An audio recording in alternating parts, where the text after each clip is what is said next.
Pamilya at pagkakaibigan. Sa isang nayon, mayroong tatlong pamilya at sila ay magkakaibigan. Bawat pamilya ay mayroong tatlong miyembro. Nanay, tatay, at anak. Ang gagawin natin? Wala na tayo sa sakin. Pasakit ko. Pasensya na mahal kung hindi Tanggalan sa trabaho. Meron sana tayo para pamanggamot sa anak natin at mamili ng pagkain. Nay, Itay, ako po ay kiniginaw. Diyos ko po, ginawin ng ang anak natin. Saglit lang ang mga ilalapit sa mga kaibigan natin.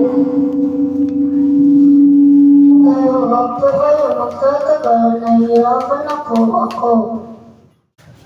Si Pedro ay nagtungo sa kaibigan ko lamang na si Daniel at asawa nitong si Parity na may anak din ang ngalan ay Noah.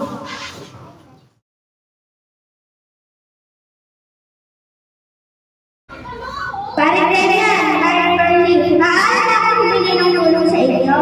Ang aking anak ay naakal na magdagdag. Bala sana namin dalhin sa ospital. Ngunit wala. Naku, pare! Sa iyo ka na lang nag-irap at wala akong ipapahiram sa iyo. Oo nga, pare. Ikaw ay kakahirap ng lumarang ng pera. Ang lakas ay nangyara sa pera. Mama, Papa, kayo na po at mamimili pa po tayo ng gagamitin sa birthday party ko. Oo, anak ko! Aalis na tayo! Sige na, pare. Wala namang pera na papahiram sa inyo. At mag-birthday pa ang anak namin. Okay lang kung hindi kayo makarating. Bakit po palagi na lang sila nangungutang sa inyo? Umalis na nga si Pedro na malungkot at siya ay nagtungo sa isa niyang kaibigan na si Tonyo at asawa nito si Lorna. Sila ay mayroon din isang anak na ang ngalan ay Samuel.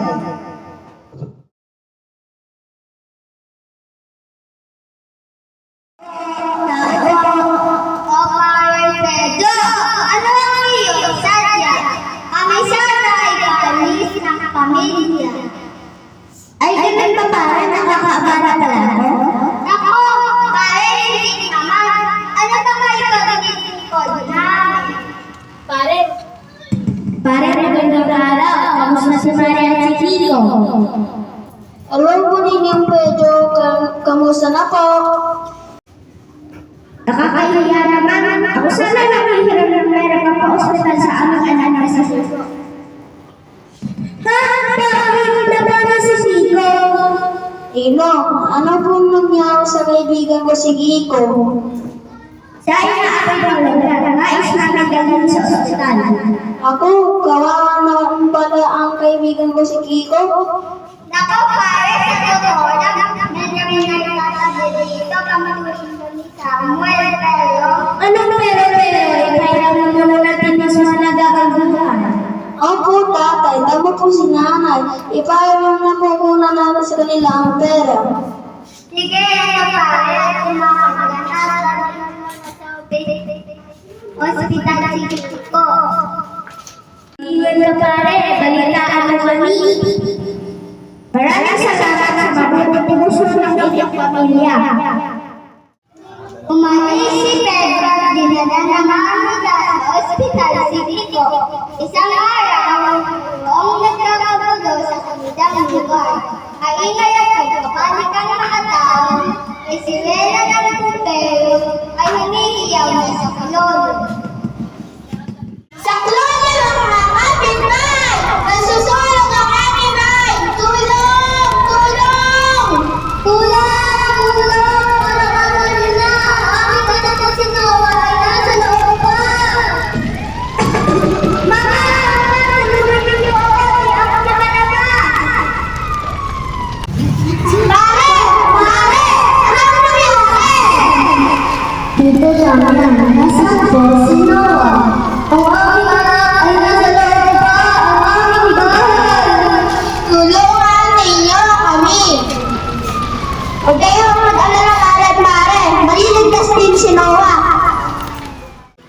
Nagbasa ng damit si Pedro at walang takot na pumasok sa loob ng bahay.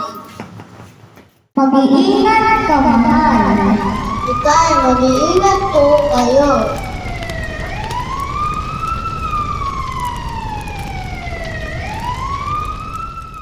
Lumabas ng bahay si Pedro na kasama si Noah ng ligtas. Si Pedro, nakakasalamat po sa inyo. Maraming salamat. Pare, utang namin sa inyo ang buhay ng aming anak. Salamat. Patawarin niyo sana kami sa masamang asal namin.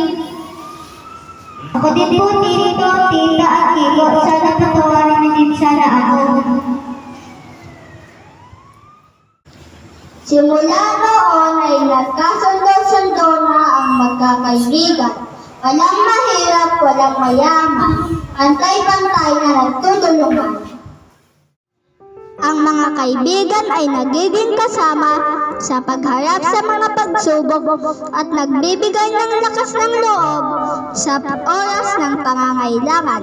Natututo tayo ng teamwork at pagtutulungan sa ating mga kaibigan kung paano magbigay at tumanggap ng tulong para sa ikabubuti ng isa't isa. Sa mga hindi pagkakaunawaan, natututo tayo ng kahalagahan ng pagpapatawad at pagpapalawak ng ating pangunawa. Ang mga nagsiganap sa ating puppet show, ang mga gumanap bilang mahirap na pamilya, Iwan Charles bilang Kiko, Janine Amish bilang Nanay Maria, Sebastian Calix bilang Tatay Pedro. Ang mga gumanap bilang mayamang pamilya, Juan Ezekiel bilang Noah,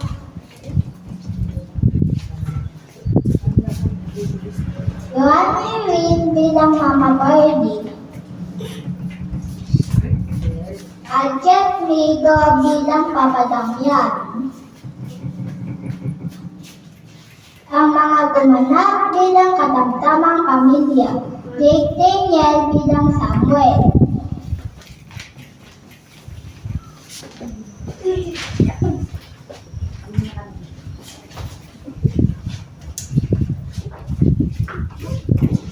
Rihanna Jane bilang Nanay Lorna,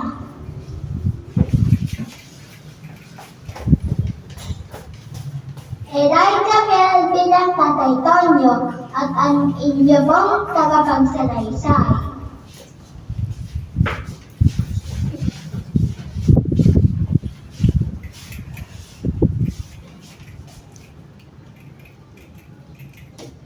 Ah,